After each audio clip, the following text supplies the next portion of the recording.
നമസ്കാരം. Raf talk ഫുട്ബോളിലേക്ക് അവർക്കും സ്വാഗതം.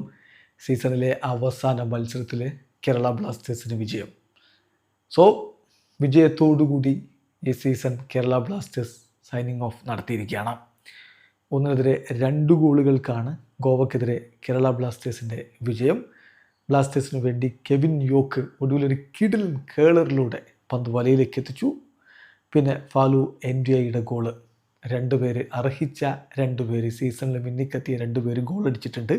മറുഭാഗത്ത് നെമിലാണ് ഗോവയുടെ ഗോൾ കണ്ടെത്തിയിരുന്നത്. മത്സരത്തിൽ കൊച്ചിയിൽ കേരള ബ്ലാസ്റ്റേഴ്സിൻ്റെ മുന്നേറ്റങ്ങൾ നയിച്ചുകൊണ്ട് ബെർത്തേമു, ഫ്രാൻചു, കെവിൻ യോക്ക്, നിഹാൽ സുധീഷ് എന്നിവരൊക്കെ ഒരുമിച്ചാണ് അണിനിരുന്നത്. മറുഭാഗത്ത് നെമിലിനെ മുന്നിൽ നിർത്തി യാസിറും അതുപോലെ ഡ്രാസിച്ചും റബീഹും ഒക്കെ ചേർന്നുകൊണ്ടാണ് ഗോവയുടെ മുന്നേറ്റങ്ങൾ നയിച്ചിരുന്നത്.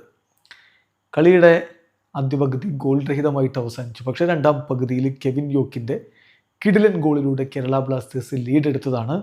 എന്നാൽ 62-ാമത്തെ മിനിറ്റിൽ നെമിലിൻ്റെ ഗോളിലൂടെ ഗോവ ഒപ്പം പിടിച്ചു. ഒടുവിൽ 81-ാമത്തെ മിനിറ്റിൽ ഫാലു എൻഡിയായി കേരള ബ്ലാസ്റ്റേഴ്സിൻ്റെ വിജയ ഗോൾ കണ്ടെത്തുകയായിരുന്നു. അതോടുകൂടി 2-1 വിജയത്തോടുകൂടി കേരള ബ്ലാസ്റ്റേഴ്സ് സീസൺ അവസാനിപ്പിക്കുന്നു.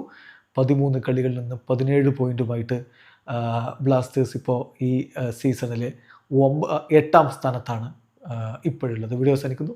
ഫുട്ബോൾ ലോകത്തെ കൂടുതൽ വിശേഷങ്ങളുമായി റാഫ് ടോക്സ് വീണ്ടും എത്താം.